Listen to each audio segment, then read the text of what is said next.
Hi, this is Munson with Munson Music, and we're going to talk about a really easy way you can strum through You May Be Right by Billy Joel. And it starts out with this really cool intro lick where you could play 2nd fret on the G string, and then 3rd fret on the high E string, and then 2nd fret on the high E string, and then 3rd fret on the B string, and then we do a slide to 5th fret on the B string. So you got kind of that 2, 3, 2, 3, slide to 5, 2, 3, 2, 3, 5, 3, 2, 3, 5, 3, 2, 3, 5, 3, 2, 3, 5. It's kind of that main lick. And the chord that would kind of back up that through our intro is an A major chord. When we play A major, first finger goes to the D on the 2nd fret, 2nd finger on the G string 2nd fret, and 3rd finger on the B string on the 2nd fret. And if you strum all those together, that sounds an A major chord, and it sounds really happy. Now you may also want to kind of use just the A and the D string of that, and that's something called an A5 power chord. And actually, something I would really think about, especially for this song, is using some things called blues licks. Now you could do just downs through that part actually, and that might actually be a really cool way to kind of work it in kind of a sneaky way too. But what I mean by blues lick is like if you take the first finger, instead of doing the whole A major chord, if you do the D string on the 2nd fret, and kind of do the A string and the D string together, that's your A5 power chord. And what you can do is kind of add in the 3rd finger to the D string on the 4th fret, and kind of get a cool little bluesy swing idea kind of going on between the 1st finger and the 3rd finger. And you can do that with downs, or if it feels more comfortable to do that with down up, so you can kind of work it either way. And that might be kind of a cool, sneaky way to work it too. So through the song though, you may also want to think about using something called a strum pattern. And one of my favorite strum patterns for a 4/4 like this is down, down, up, up, down, up. So if you took the A and tried that a lot too, you'd have down, down, up, up, down, up, down, down, up, down, up, down, down, up, down, up, down, down, up, down, up. Or you may want to think about kind of adding a bass note to that and making it a bass down, up, down. It can also be kind of a cool way to kind of work it through the song. A with an A bass, down, up, down, A with an A bass, down, up, down, and then from that intro we'll be going into our verse part.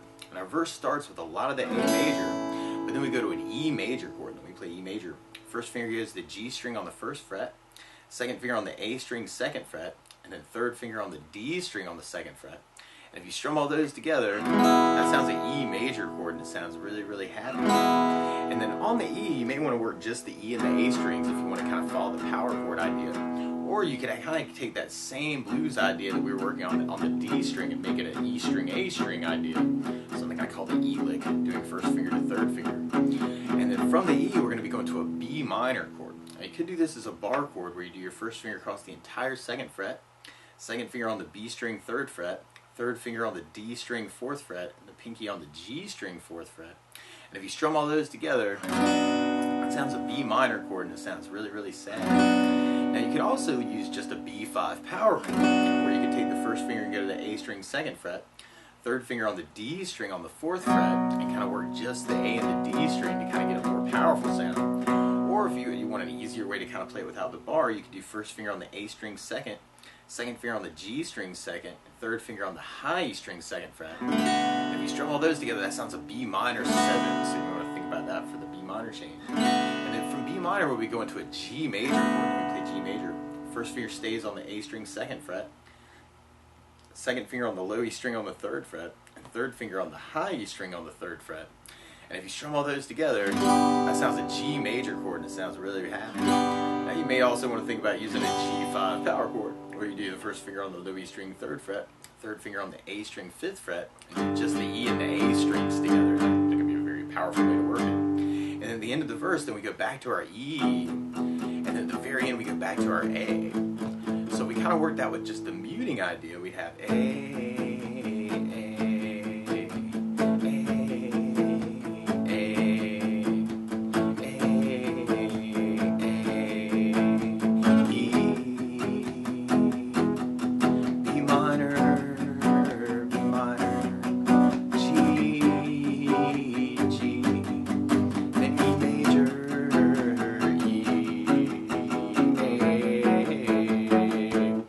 So you may want to kind of play around with that. Or if you're digging on the down, down, up, down, up, you can kind of work that through it. Or you can make it a bass down, up, down, up. And on the A, you'd have the A string for your bass. On the E, you'd have the low E for the bass. On the B minor, you'd have the A for the bass. And on the G, you'd have the low E for the bass. So if you tried it that way,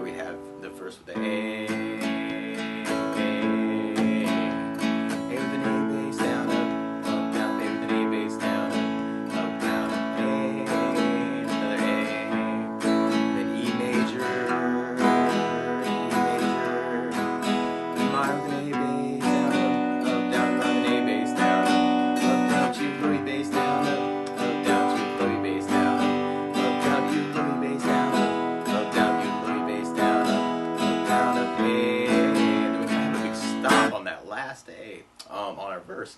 And then from there, then we go into our chorus part. And our chorus starts on the E major, and then we kind of do a stop on E, and then we go to A major, and then we stop on A, and then we go back to E major, and then we go to a D major chord. When we play D major, first finger goes to the G on the 2nd fret, second finger on the high E on the 2nd fret, third finger on the B string on the 3rd fret. If you strum the D string to the high E string, that sounds a D major chord. That sounds really happy. Now you may also want to think about just doing just the D and the A string of that. Or you could even kind of take that blues idea that we were doing on the E and the A and make it a D idea on the D and G string, kind of doing that 1 1 3 3 1 1 3 3 kind of on the G string with the D and the G. Or you could use just the A and the D and the G string to kind of play that D5. And then from there we'll be going to an F sharp minor chord. When we play F sharp minor, first finger goes across the entire 2nd fret, third finger on the A string 3rd fret, pinky on the D string on the 3rd fret. And if you strum all those together, it sounds an F sharp minor chord, and it sounds really sad. Now you may also want to think about using just the low E string on the 2nd fret, and then the 2nd fret on the low E, 4th fret on the A string, and kind of working that as an F sharp 5 power chord too. And then we go back to A with kind of another hit. And on the E's, actually in the A's, you'll hear this cool little lick where if you wanted to kind of follow that, you could play the open E twice, and then go 3rd fret on the low E string as a hammer on the 4th fret. And then we go to 2nd fret on the A, and then we go to 4th fret on the A, and then back to 2nd on the A, and then open E is kind of where that hit happens. So you'd have E, 3, 4, 2, 2, 2, 4, 2, open E. And then the A, we can kind of do that same idea on the next strings. And then we could kind of pick it up with kind of the rest of it. So if we try our chorus, we could do that with just the downs. We have the E, A, E, D, F sharp minor, and then back to E, A, D, E,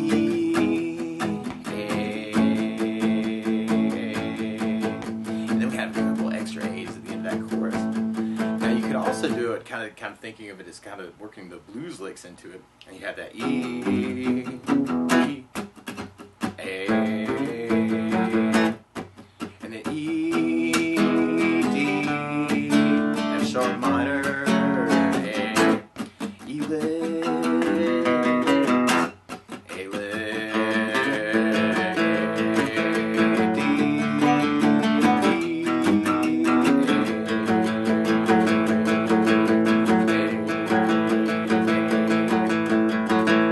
or you could work it as kind of a strum thing. And so, like, if you're just strumming through it, on the D chord, we'd have the D string for the bass, and on the F sharp minor, you'd have the low E for the bass. So we're kind of digging on it that way. You have E with low E bass, then kind of E stop time, A with an A bass, down, up, down, up, A. E with low E bass, D with the D bass, F sharp minor with low E bass, and then A, back to E, A, D with the D bass, E with low E bass, and then our A. We got a kind of cool waiting A's at the end. So we're going to kind of find a way that works for you and kind of run with it. Or something that I like to do is I'll take all those things and mix them up. So what you could do, like on that next verse, actually, so we could take a lot of those things that we were just talking about and try and kind of switch between them. So you could take the A licks, for instance, or variations of the A.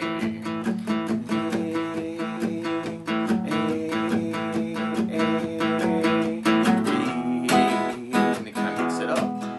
E minor, A bass, E minor, G, G, E, A. And we repeat that. A,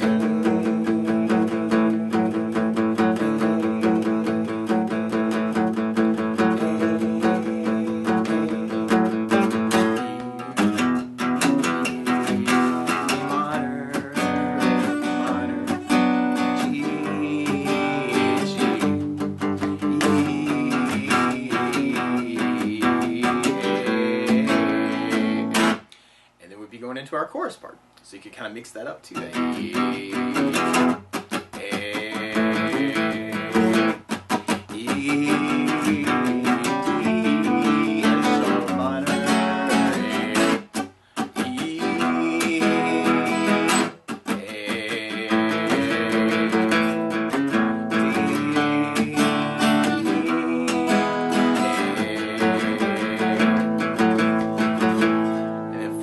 Going into a solo part that kind of follows that same form. So we have A, or our verse form.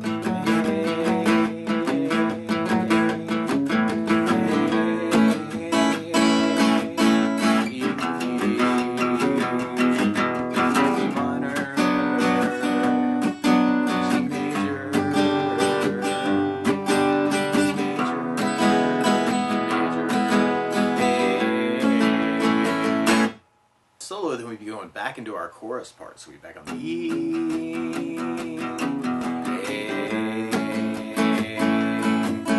E, D, F sharp minor, A. So feel free if you know other licks on these chords to kind of add those in, kind of make the tune your own too. So it can always be kind of cool to kind of see what you can say with it too, and kind of mixing it up. And at the very end, you might want to kind of bring back that intro lick, kind of around that A major is kind of just a big A vamp at the very, very end. And then we could fade, or we could play big A. But that's the basics of how you can strum through You May Be Right by Billy Joel. So good luck.